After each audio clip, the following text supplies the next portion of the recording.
Today we are looking at Ephesians chapter 4, verses 17 through 32. Please open up your Bibles, and I encourage you to leave them open as we discuss this passage, as I'll be highlighting some things from each specific verse. So please take time to read through Ephesians 4, 17 through 32 now. You may pause the video.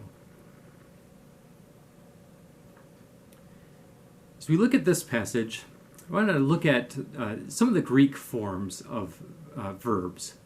A few things to look at. First would be the voice. Which voice is being spoken in expressing a verb? So let me give an example. I have a ball here, and if I were to throw the ball, there are a few ways that I could explain this. If I'm throwing the ball to you, I could talk about it from my perspective. From my perspective, I would use the active voice. This is, I am the one doing the action. Me, the subject of the sentence, I am throwing the ball. So it is my action. If I talked about it from the ball's perspective, I would use a passive voice. The ball is being acted upon.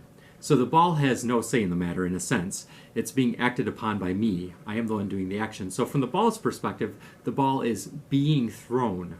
So if it's my perspective, I am throwing the ball, active. From the ball's perspective, the ball is being thrown, passive. Now, if I was throwing this back and forth with you and we were playing catch, then I'd use what's in the Greek would be known as the middle voice. This is a mutual participation. It's you and I participating in this game of catch, that we both have our action in it. The middle voice, mutual participation. Active, passive, and middle. Now, another way to look at the verb forms would be the tense. Now, in English, we basically have the past and present. To get to anything future, we need to rearrange some of the words and add some words in the sentence to get to a future tense. The Greek forms have many different types of verbs to be used. So they have what's called the perfect tense, which is a past action with present implications. So it's something done, but has effects for the here and now. So for example, using the ball, if I throw the ball across the room, the ball would be sitting on the floor on the other side of the room. So if I were to then talk about the action, I would use the perfect tense. The ball was thrown, past tense, but currently it is sitting on the floor. There is a past action that resulted in a present situation. So the perfect tense. There is also a past completed action in Greek. There's also a present tense. There's also present continual tense, that it's happening now and happening on into the future. For example, if we were playing catch with the ball, if it was going on continually, we would continue to be playing catch. This perpetual, I like to call it the perpetual tense. There's also a future tense.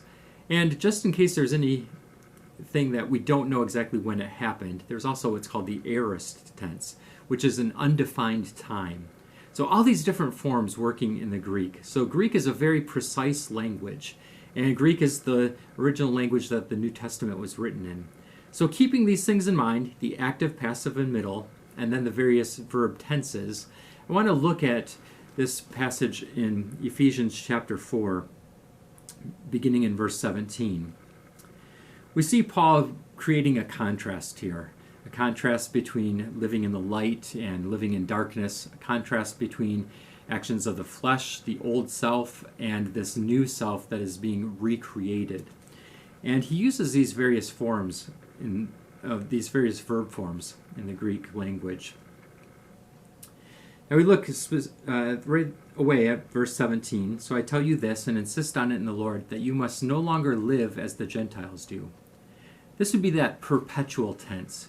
You must not perpetually live in that present continual tense that goes on in the future.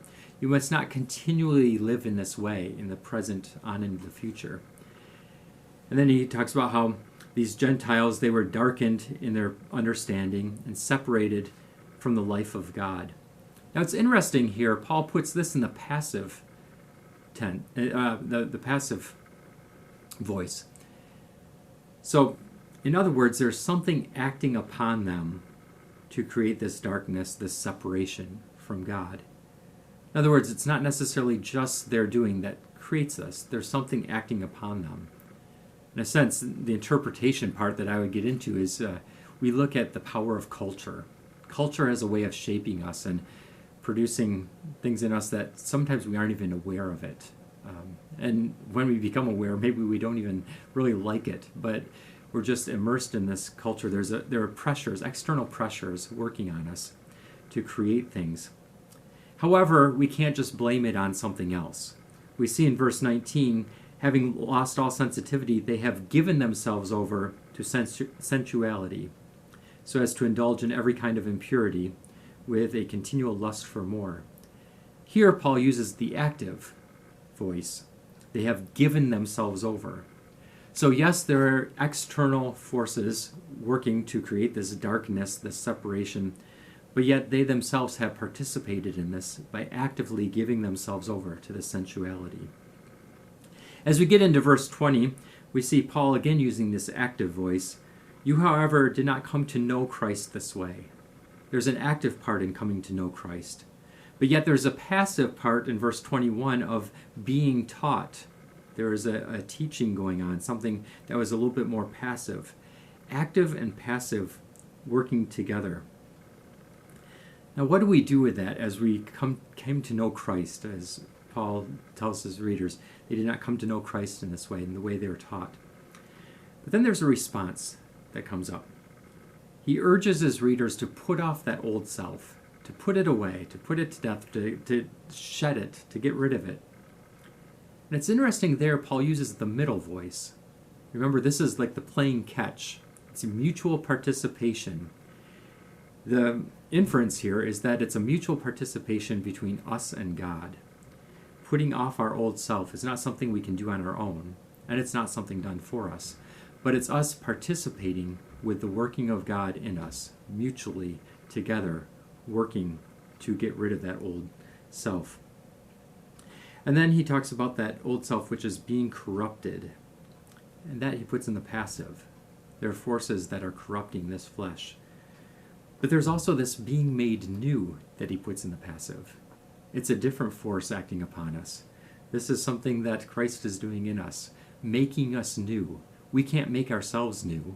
We can't put our old self off strictly on our own. We can't make ourselves new on our own. But mutually participating with God, we put off the old self. And when we do that, then God works in us to bring about this newness, this renewed life. And we put on this new self. Here again, Paul uses that middle. It's mutual participation. The renewing is taking place by God's working, but we are also participating in his working by mutually putting on this new stuff, this new self. Again, he urges his readers to put off that new self in verse 25, again in the middle voice, mutually participating with God to get rid of that old way of life. And part of that, then he particularizes it. What does this look like? It's, well, in your anger, do not sin. Don't let the sun go down in your anger. Don't give the devil a foothold. If you've been stealing, stop stealing and start working and share with those in need. As we look at this portion, we see Paul, in your anger, do not sin. He uses the passive for anger. So in other words, if you find yourself in the state of anger, then do not actively sin. If something has happened outside of you that has put you in the state of you're angry, you're having an angry response, don't act upon that and sin. And he also uses that present and continual state there. Don't live in a life of sin based on anger. And he talks about those who were stealing, no longer to steal in verse 28, and they must work and to share with those in need. It's interesting, all those verbs in 28 are in that present and continual format. If you're continually living a life of stealing in the past, now there's a new continual present and continual state of being. That's not stealing. It's working. And it's perpetually giving of oneself to those who are in need. So this transformation that is taking place, it's a mutual participation with God. There's our part and God's part. This being renewed is happening by God working in us as we put off our old self. But we also have our part in bringing about this new self, putting on and clothing ourselves in this new way. And then we actively, presently, and continually respond to that in how we live. God's part and our part working together to draw us to maturity so that we can become all that God would have us to be.